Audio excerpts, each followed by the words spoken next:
Segunda parte do capítulo 2 do livro Vitória no Deserto, de John Bevere.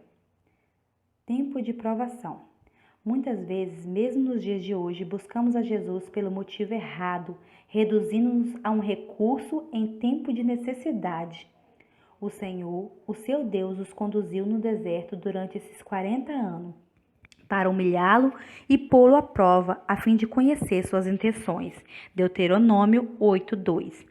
Imagine o seguinte: você é um israelita recém-liberto depois de uma vida inteira de escravidão.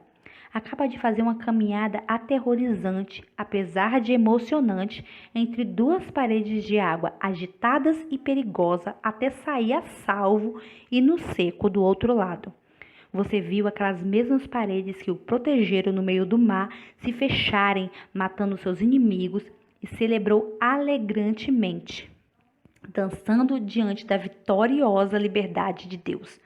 Você se sentiu invencível porque sabia que Deus estava do seu lado e achava que nunca viria a duvidar de alguém tão poderoso e fiel. Mas agora o cenário é outro. Passaram-se alguns dias e você está cansado e com sede, faminto e enfrentando um calor insuportável. Ainda não chegou nem na entrada da terra prometida, mas pelo contrário, está andando sem destino num deserto cheio de serpentes e escorpiões. Agora você não está mais dançando e cantando ao Senhor sobre o cavaleiro atirado ao mar com seu cavalo, mas está reclamando com seu líder, porque você nos tirou do Egito para nos matar de sede e fome junto com nossos filhos e rebanho? Agora olhe para você mesmo. Você acha que Deus poderosamente te tiraria do poder do inimigo para deixá-lo caminhando sem destino num deserto de confusão e silêncio? Seria este o propósito de Deus? Assim como o Senhor conduziu o povo de Israel do Egito para o deserto, Ele está guiando você. Não foi o diabo quem conduziu você ao deserto, mas Deus o fez e exige um propósito para esse tempo de sequidão. Primeiro, Ele nos humilha e depois Ele prova. Ele faz isso para que vejamos qual é a verdadeira natureza do nosso coração. Como Deus nos humilha? Assim ele os humilhou e os deixou passar fome, mas depois os sustentou com maná. Em Deuteronômio 8:3. Deus nos humilhou os israelitas, permitindo que passassem fome. No entanto, na próxima fase, ele declara que os alimentou com maná. Isso parece uma contradição. Como pode ter feito passar fome e ao mesmo tempo alimentava com maná? Veja, o maná é o melhor alimento que se pode comer porque é a comida dos anjos. Elias recebeu força para caminhar durante 40 dias e 40 noites, depois de comer 2 bolos feitos com ele, e os israelitas tiveram maná em abundância. Todas as manhãs recebiam um novo carregamento de maná fresco direto do céu. Ninguém nunca ficou sem uma refeição. Desde o dia em que Deus começou a mandar o maná até quando acamparam na praia da terra prometida. Então, por que Deus disse que deixou que o povo passasse fome? De que tipo de fome Deus está falando? Para que possamos entender, temos que examinar a situação. Digamos que tudo que você tem para o café da manhã seja um pedaço de pão e à noite um pedaço para a janta. Nada de manteiga, geleia, maionese, presunto, mortadela, nem pasta de atum, somente pão. Lembre-se que não se trata apenas de alguns dias ou semanas, mas de 40 anos nessa dieta. Quando era pastor de jovens, levei um grupo de 56 pessoas para uma viagem missionária de 8 dias em Trinidad e Tobago. A igreja que nos hospedou forneceu as refeições. Havia muita fartura, mas nos deram frango todos os dias. O frango era servido com arroz e legumes. Era preparado de muitas maneiras diferentes, mas continuávamos a ter sempre frango. Depois de comer frango durante 8 dias, estávamos famintos por alguma coisa diferente. Na volta, chegando em casa, um dos participantes perguntou à mãe o que ele havia preparado para o almoço e ela respondeu: frango. Ele quase implorou que ele comprasse um hambúrguer na lanchonete da esquina. Repare que estávamos reclamando depois de apenas 8 dias comendo 2 refeições diárias à base de frango. Imagine comer a mesma comida durante 40 anos. 4 anos não, 40. Foi assim que Deus os fez passar fome. Ele não deu as coisas que a carne do povo queria. Ele apenas o deu o que a carne deles precisava. Mais do que eles passaram fome. Ficaram impressionados com o fato de que suas roupas e calçados não se acabaram, mas imaginaram usando a mesma roupa durante 40 anos? Já imaginou como aquele guarda-roupa de 40 anos devia estar fora de moda? Nada de roupas novas, shorts, shopping center ou lojas. Era sempre os mesmos calçados e acessórios. Nada de novo durante 40 anos. Eram o que tinha e o que precisavam. A promessa contra o frio e o calor, mas não o que queriam. E além disso, mais do que tiveram fome? Eles viram a mesma paisagem dia após dia durante 40 anos. Todo dia viram apenas cactos, junco e muita terra ressecada e rachada. Nada de riacho, floresta ou lagos bonitos, só havia o deserto. À luz do dia foi dito: vamos examinar novamente o texto. Assim ele os humilhou e os deixou passar fome, mas depois os sustentou com maná, para mostrar que nem só de pão viverá o homem, mas de toda palavra que procede da boca do Senhor. Deuteronômio 8:3. O que Deus estava fazendo?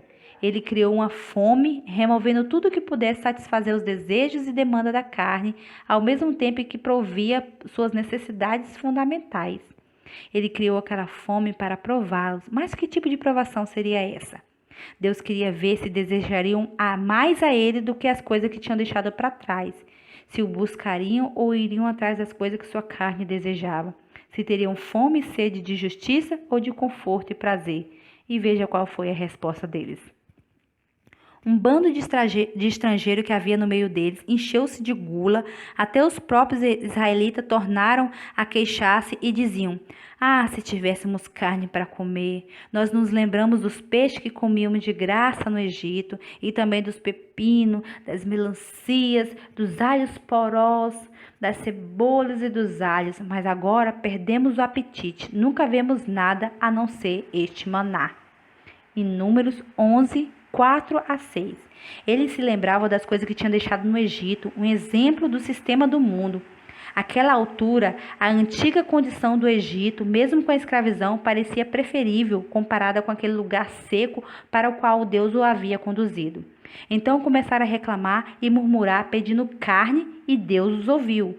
Deus lhe deu o que pediram, mas enviou a magreza às suas almas. Comeram carne de codorna à vontade, e assim ele satisfez o desejo deles, e não refrearam a sua cobiça. Está lá em Salmo 106, 15, 78, do 29 ao 30. Eles receberam o que queriam, mas pagaram um preço alto. Com a carne sobreveio o emagrecimento da alma, e este emagrecimento deixou-os sem resistência, incapazes de passar no teste de Deus, e por fim os impediu de entrar na terra prometida. O pecado não foi eles pedir carne, mas o que representava, e não refrearam a sua cobiça. Está lá em Salmo 106, 15, 78, do 29 ao 30. Eles receberam o que queriam, mas pagaram um preço alto. Com a carne sobreveio o emagrecimento da alma, e este emagrecimento deixou-os sem resistência, incapazes de passar no teste de Deus, e por fim os impediu de entrar na terra prometida. O pecado não foi eles pedir carne, mas o que representavam. Ele revelava a insatisfação do coração deles para com Deus e o seu método de liderança, assim como o seu intenso desejo pelas coisas do passado, das quais eles tinham lembranças agradáveis, apesar da escravidão. Creio que nesses dias, Deus estava levando sua igreja para o deserto espiritualmente. Os Estados Unidos tornaram-se uma terra árida e sedenta. Chegou o momento de sermos provados. Uma vez mais, Deus quer ver seu povo buscar sua face ou sua mão. A face representa a natureza de Deus e o seu caráter, o que denota um relacionamento. E sua mão representa sua provisão e poder. Se você buscar apenas a sua mão, certamente não poderá reconhecer a sua face. Agora, se buscar a sua face, por certo, conhecerá a sua mão. Os fariseus não reconheceram a face de Deus na pessoa de Jesus. Apenas queria que sua mão os libertasse do domínio romano. Temos que ser diferente deles. Se o nosso coração estiver em Deus, se o amarmos, se obedecermos e buscarmos sua face, mesmo nesses tempos de sequidão, ele levantará os precursores que, como Josué, se levantaram para possuir a terra prometida e participar da colheita das nações. Deus está levantando a geração Josué, como nos tempos de Josué. O lugar do treinamento é o deserto. Esse tempo de sequidão serve para peneirar os murmuradores e os rebeldes, assim como a palha é separada do trigo.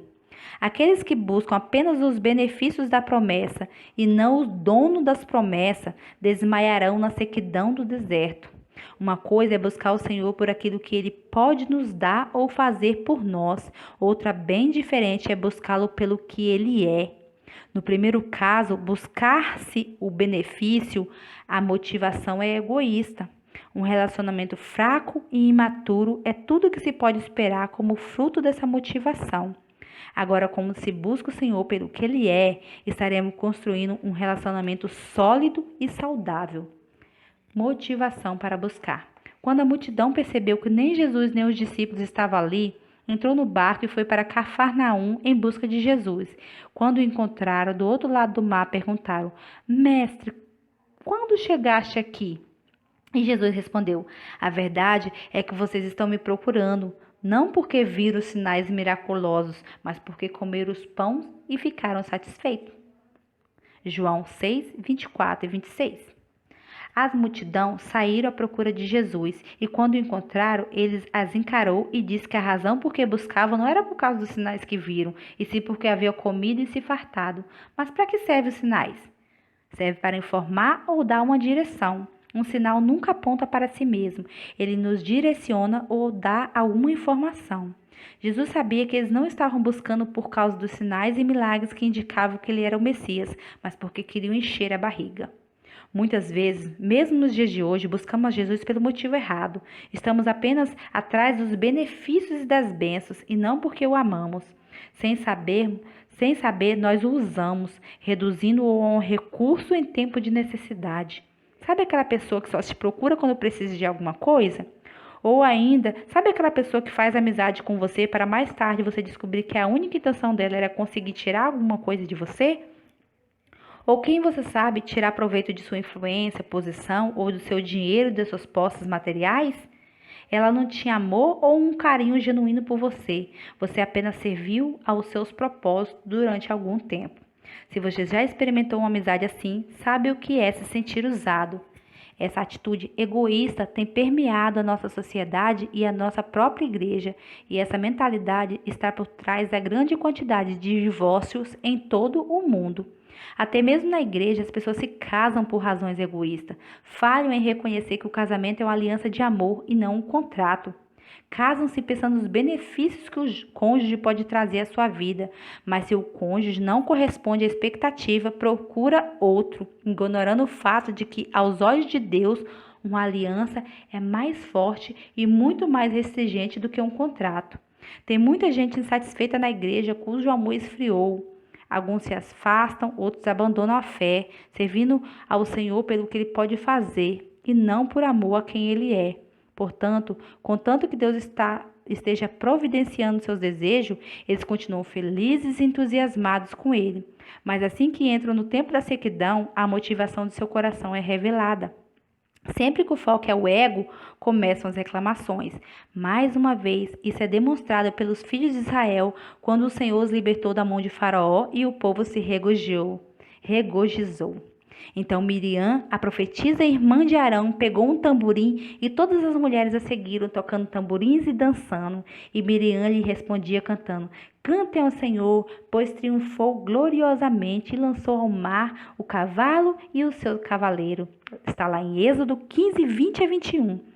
Eles ficaram impressionados com a grandeza e o poder miraculoso de Deus.